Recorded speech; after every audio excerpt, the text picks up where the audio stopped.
part of this. The first part of this is literally just saying, hey, I need you to tell me what you would have to do to complete the square. You don't have to solve it. You don't have to actually complete the square. I'm just wanting the number that would complete it. So for this first part, you are only going to take that b value. So that value in front of your constant that is to the first power, and you're going to cut it in half. And in this case, if it's a fraction like that, leave it as a fraction. You're going to square that number. This number will always be positive. Listen to me. Your C value on this section will always be positive because you are squaring a number, all right?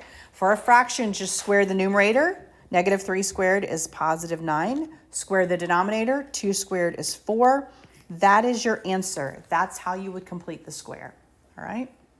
So when you're completing the square, what you really want is you want the x squared and the x on one side, and you want the numbers on the other side to start off with. So it's not like factoring our quadratic formula where you want it all nice and standard form with a 0. You actually just want the x squared and the x by itself. Move the other guy over. So our first step here is to move this 15 over to the other side. So I'm going to leave the v squared plus the 2v. And remember, when I move it to the other side, it's going to change signs. It was a negative 15. When I move it over, it's going to be a positive 15 there. All right. And then I'm going to do the same process that I did in the first section. I'm going to look at that b value, and I'm going to say, well, I need to cut that in half, right? And then I'm going to take that number and I'm going to square it. And so that's what I'm going to add to both sides of my equation. I'm going to add a 1 here, and I'm going to add a 1 there. On the left-hand side, I need to factor it, but I already know what my factoring will be. This factoring is always going to be that variable, and then whatever this number was when I cut it in half. In this case, it was a positive 1, so I just do plus 1, and that whole group is squared. On the right-hand side, I just add my numbers. 15 plus 1 is 16. Once I've done that, I'm going to solve by taking the square root. So I'm going to take the square root of both sides, square root here, square root here. When you take the square root of a square, you just get what's inside. So on the left, I just have v plus 1. On the right, if I have a perfect root, I'll take it. 16 has a perfect root. What's the square root of 16? 4. And remember, when a variable is involved, I need to think about the fact that it could be positive or negative 4. So with a perfect root, I'm going to keep going, and I'm going to have actual integers here as my answer. So if it has a perfect root, then I need to set up two equations. I need to say v plus 1 equals positive 4. V plus 1 equals negative 4. And then I just need to solve. Subtract 1 from both sides. Here, v is going to equal 3. And then I subtract 1 from both sides here. V is going to equal negative 5. And so those are my two answers. And that's what it will look like if you have a perfect root. So this one's a little bit trickier. Remember, for completing the square, I want these by themselves. So I want the n squared plus the 6n by itself, and I need to move that 12 over, all right? It was a negative 12 on the left-hand side. It needs to be a plus 12 on the right-hand side, okay?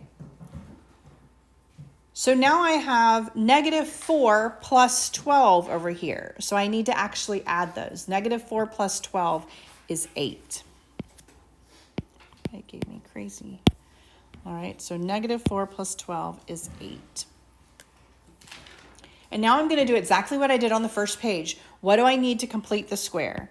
I'm going to take this 6. I'm going to cut it in half. That's going to give me 3. I need to square that, which will give me a 9. So that tells me what to add to both sides of the equation. I'm going to add 9 here. I'm going to add 9 here. All right.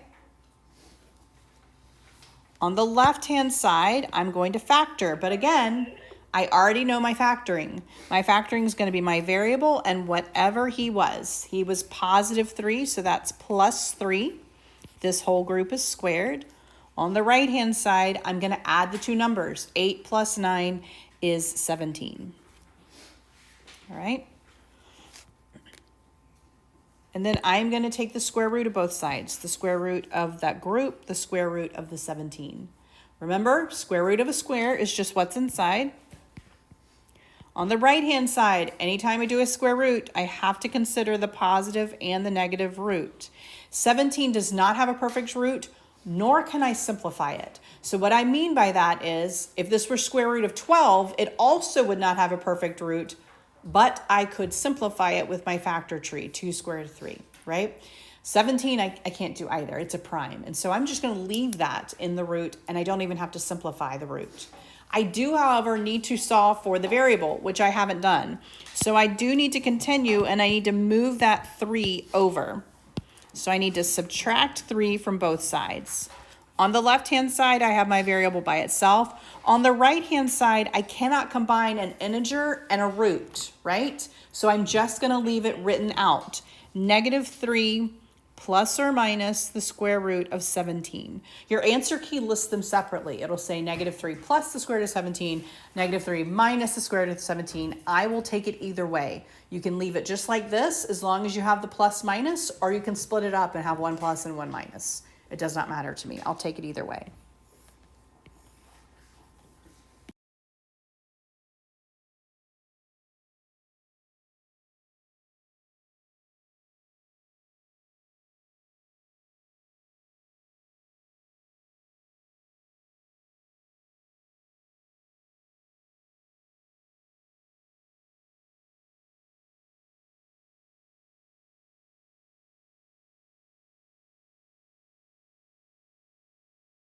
About the quadratic formula. Once you know the quadratic formula, two things. It has to be in standard form equal to 0. So it has to be ax squared plus bx plus c equals 0. All right. The second thing that's important is your a, b, and c are just the numbers. You should never have a variable in your quadratic formula because that is what your variable equals. Okay. X equals that little formula there.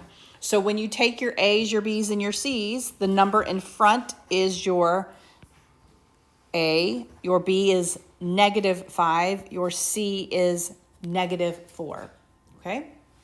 A, B, and C. And then at that point, you're literally just plugging it in. So remember, -b means the opposite. Our B is -5, so we're going to say +5 plus or minus the square root of our B squared minus 4 times A times C all over 2 times A.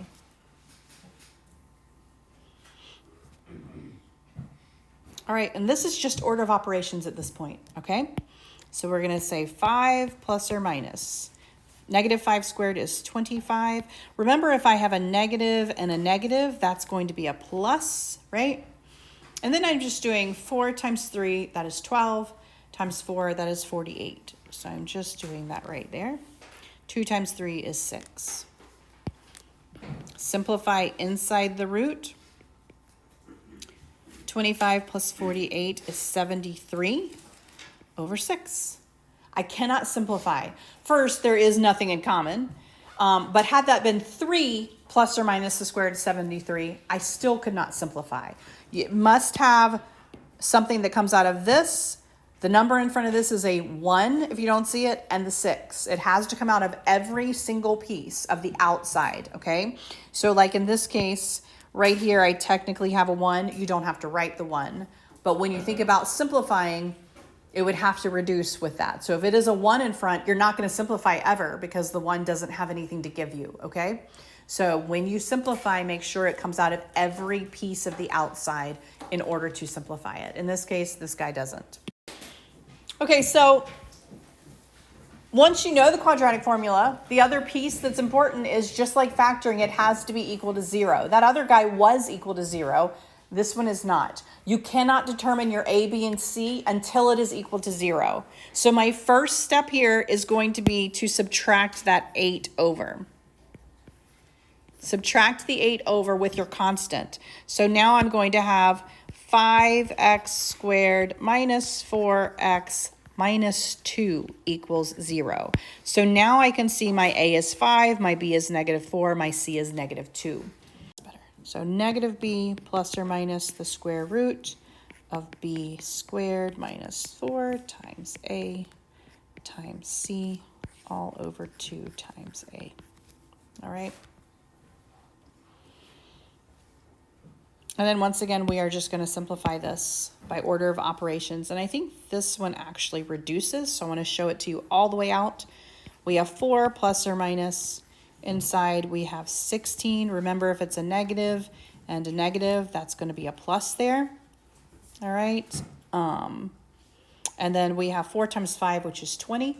20 times 2, which is 40. And then 10 on the bottom. Continuing on, I'm going to move it up here. So we have 4 plus or minus the square root of 56 all over 10. 56 does not have a perfect root, but it is, we can simplify that, okay? And so we do want to use our factor tree here, and we want to simplify 56. So we have 2, 28, 2 and 14, 2 and 7. So when we write this out, we have the 4 plus or minus. We had a 2 that came out, so a 2 is going to be here. We have the 2 and the 7 that stay in, so we have a 14 in, and then we have a 10 on the bottom. So now on the outside, we have 4, 2, and 10. Something does go into all three of those. What is it? 2. A 2. So I can divide 2 out of all of them. 4 divided by 2 is 2. 2 divided by 2 is 1. 10 divided by 2 is 5. And so my final answer is 2 plus or minus. You do not have to put the 1 if that's all that's left in front of the coefficient. All over 5.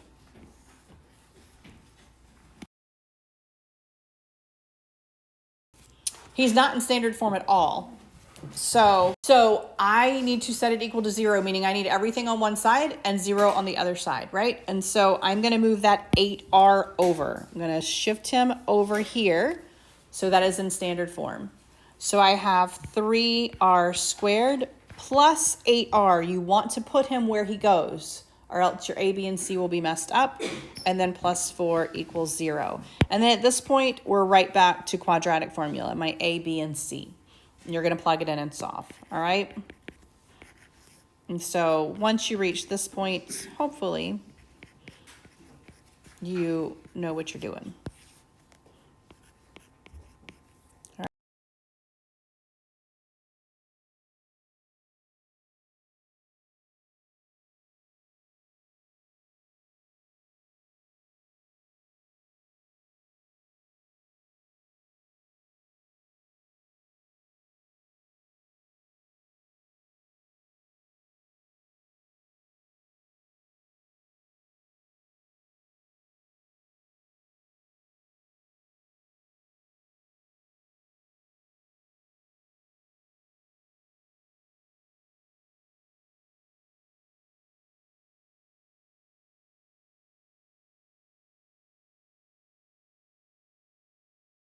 I just want to point out this particular one.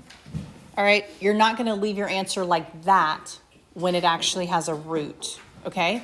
When it has a root, you're going to actually do like you did on the first page when you had a perfect square root, and you're going to finish it out. So you're going to say -8 plus 4 over 6, -8 minus 4 over 6.